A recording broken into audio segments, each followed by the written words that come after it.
Injil suci menurut Santo Matius.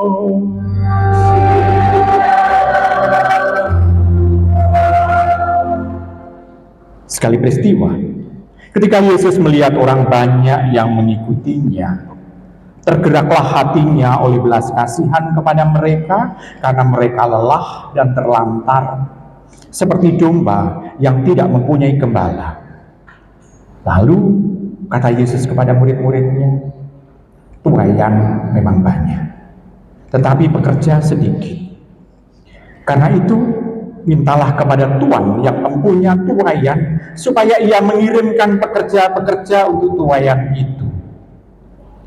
Yesus memanggil ke-12 muridnya dan memberi kuasa kepada mereka untuk mengusir roh-roh jahat dan untuk menyembuhkan orang-orang dalam segala penyakit dan kelemahan.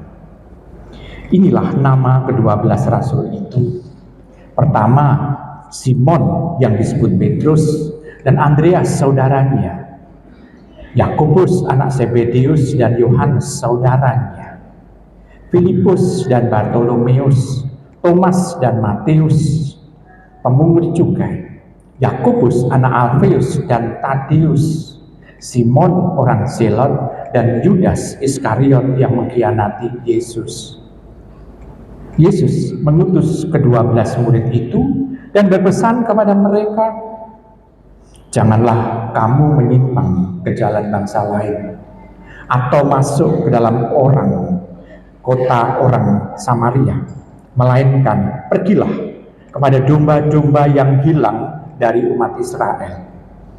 Pergilah dan katakanlah kerajaan surga sudah dekat.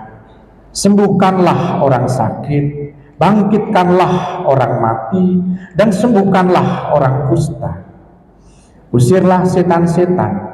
Kamu telah memperolehnya dengan cuma-cuma, karena itu berikanlah pula dengan cuma-cuma. Demikianlah sabda Tuhan.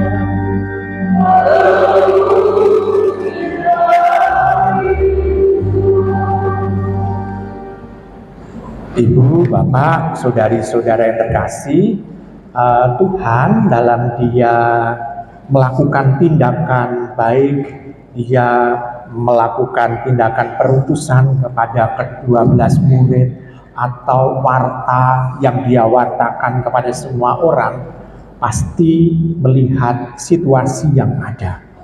Jadi Tuhan selalu berpikiran, oh pasti ada si kondom Dia. Situasi, kondisi, dan domisili yang menggerakkan hatinya. Jadi ada si kondomnya. Jadi situasi, kondisi, dan domisilinya. Dan di sana Dia melihat kontekstual maksudnya. Dan di sana kita melihat bahwa ada sesuatu. Tuhan berbelas kasih dan melihat orang yang lelah dan terlantar. Ini kondisinya. Nah, Tuhan lalu menginginkan bahwa orang-orang itu mengalami penghiburan. Tetapi kalau Dia sendiri, Dia pasti akan kelabakan juga. Namun Dia mengutus ke-12 rasul itu untuk paling tidak itu menyiapkan para murid-murid yang lain, yakni calon-calon pendengar warta Tuhan. Sehingga Dia mengutus mereka berdua-dua. Dan memang tadi disebutkan ke-12 rasul itu disebut dengan dua-dua. Petrus dan Andreas, Yakobus, Yohanes, berdua-dua. Di sana punya maksud bahwa pewartaannya ini bukan teori, tetapi lebih kesaksian. Karena saksi ini menjadi valid kalau yang memberikan kesaksian 2 orang. Dan ini memang yang dilakukan oleh Tuhan. Baik, ini hanya sekedar pengantar saja. Namun yang lebih menyentuh saya adalah mengenai Tuhan yang berbelas kasih itu, melihat kasihan banyak orang. Lalu Dia minta kepada semua orang yang mendengarkan, mintalah kepada Tuhan yang mempunyai tuaian, supaya Ia mengirimkan pekerja-pekerja untuk tuaian. Saya mempunyai pengalaman itu yang masih selalu saya ingat, yakni apa? Kenapa saya bisa menjadi seorang romi? Panggilannya di mana sih? sebetulnya sederhana sekali. Yakni apa? Satu kali almarhum Romo van der Piet, dia itu sudah sepuh, lalu misa, lalu bacaannya dilalai ini juga. Lalu saya sederhana berpikir, kalau Romo ini mati, yang gantikan siapa? Padahal dia tidak punya anak dan tidak boleh punya anak. Ya, tidak punya anak dan tidak boleh punya anak juga. Lalu yang gantikan sopo ya? Lalu dalam hati saya mengatakan, kalau dia nggak ada, yang gantikan siapa? Sedangkan kita untuk mencari para misionaris dari luar negeri, nol besar, tidak bisa dimungkinkan. Lalu ada keinginan untuk masuk sana. Tapi ternyata pada saat mau masuk ke sana, mau masuk seminari, dulu saya semangat diam-diam melamar ke Mertoyudan. Pada saat melamar Mertoyudan, saya ditegur romonya pada saat sudah melamar, kok saya nggak datang? Ya, karena saya nggak boleh sama orang tua, sama bapak saya. Kalau ibu saya sih diam aja, tapi bapak mengatakan tidak boleh. Lalu kebetulan ada seorang diakon tahbisan yang sebentar lagi akan mengalami tahbisan imamat. Lalu dia datang ke rumah, ngomong ke ngomong ke saya dulu, kenapa kok nggak jadi? Ya karena nggak boleh sama bapakku. Lalu dia ngomong ke bapak, lalu malah dipejam sama bapak macam-macam. Karena pertemuannya dengan diakon itu panjang lebar. Ya, panjang lebar, mungkin kali tinggi mungkin juga. Jadi sangat luas mungkin. Dan saya tetap tidak diperbolehkan. Baik. Lalu ya sudah. Maka saya agak mundur 2 tahun dari lulus SMA untuk masuk seminari. Jadi mundur 2 tahun, jadi tertunda 2 tahun. Tapi bagi saya sesuatu yang luar biasa. Walaupun nantinya pada saat saya melamar ke seminari, akhirnya dengan kata Tuhan itu kan bersikaplah tulus dan licik seperti ular gitu ya. Tulus seperti merpati, tetapi licik seperti ular. Nah, suatu kali di Temanggung itu ada frater Topper. Lalu saya minta tolong diketikkan surat bahwa orang tua memperbolehkan saya masuk seminari plus akan membiayai. Tulis saja. Ya, dia ketik semua.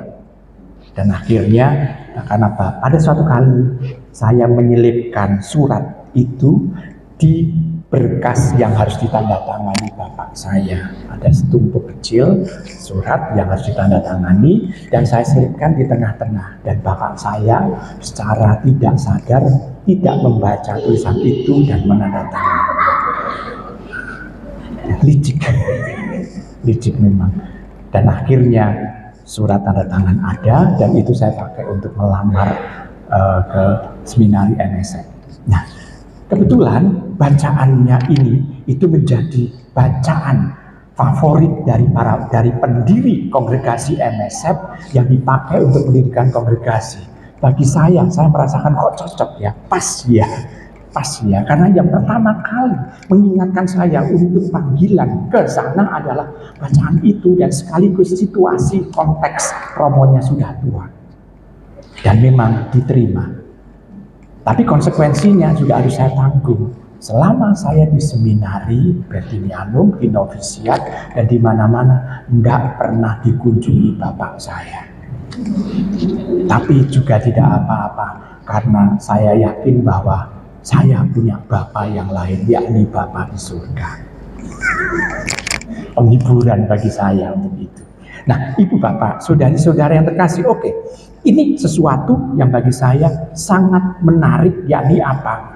Ternyata Tuhan dalam memanggil sungguh-sungguh satu yang luar biasa. Kenapa? Karena 12 rasul itu tentu saja mereka juga tidak menyana bahwa mereka itu mau dipanggil oleh Tuhan menjadi rasul. Mereka tidak menyangka akan hal itu.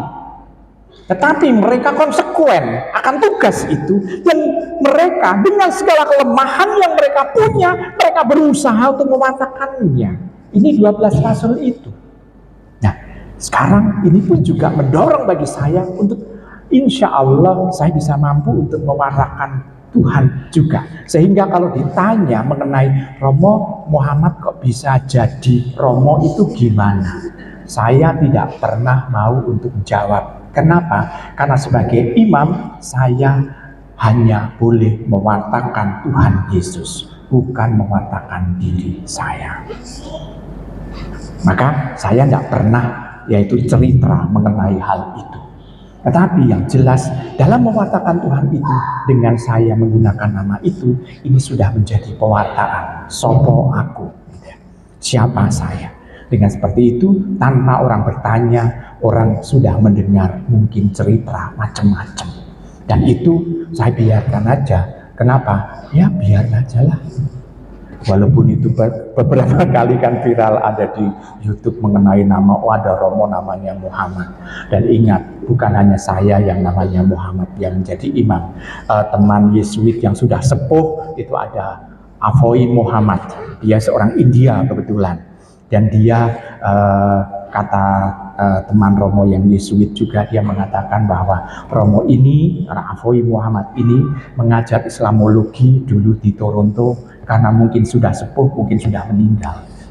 Ya, jadi dia mengajar itu. Jadi kita bisa melihat ada banyak panggilan yang misterius. Dan panggilan yang misterius itu dimampukan oleh Tuhan dengan segala kelemahannya. Nah, saya menyadari jadi Romo itu senang. Walaupun senangnya 5%. Karena yang 95% senang banget. Buktinya Romo piknik kemarin dari hari Senin sampai hari Jumat sama umat itu dia pakai dibebaskan. Sehingga kami itu bisa mengorbankan misa di paroki. Ya mengorbankan itu maksudnya tidak misa gitu. Tetapi kita bisa melihat, oh ternyata Romo ini rukun-rukun kabeh gitu ya. Kami berdua belas pergi untuk ya paling tidak sebetulnya liburannya tertunda karena liburan pasca Paskah sebetulnya, pasca Paskah. Karena Paskah kan sibuk sekali, lalu kita butuh healing. Ha-he-ho pokoknya. Ha-he-ho. Jadi happy, healing, dan holy gitu ya. Karena kami bisa misa bersama selama 3 hari ber-12 gentenan, saling mengkhotbahi satu sama lain. Ya. Ibu bapak, saudari-saudara terkasih dalam Tuhan. Nah, sebegitu enaknya, tetapi kenapa sih kok tidak ada panggilan? Gitu. Kita juga bisa bertanya-tanya, kenapa sih saya meninggalkan satu orang tua, tetapi mendapatkan saudara yang banyak? Coba dihitung, di Semarang Indah ini punya saudara berapa? Ada 2000 lebih ya. 2000 lebih. Padahal punya saudara hanya beberapa di rumah, tapi mempunyai saudara banyak. Tidak hanya satu paroki, tetapi selama saya 31 tahun menjadi imam, paling tidak saya sudah 14 kali pindah. 14 kali pindah berarti ada banyak umat, lebih banyak dari ini. Jadi kita bisa melihat bahwa oh ternyata menyenangkan. Tapi mengapa banyak orang ini menolak untuk menjadi seorang imam? Maka kita bisa bertanya-tanya. Nah, keuntungan yang lain adalah bapak ibu saya sudah meninggal, sehingga kalau tidak ada ujub Ekaristi, saya selalu mendoakan almarhum bapak dan ibu saya. Jadi keuntungannya itu saya bisa mendoakan bapak, ibu saya, kakek, nenek saya, leluhur-leluhur saya yang sudah menghadap hadirat Tuhan supaya cepat dipanggil Tuhan. Maka ibu bapak, supaya panjenengan itu nanti kalau sudah meninggal didoakan itu dengan terus-menerus, jadikanlah salah satu anak Anda menjadi seorang imam. Atau paling tidak menjadi seorang suster lah, kalau perempuan. Jadi supaya apa? Supaya nanti bisa menjadi pendoa. Mendoakan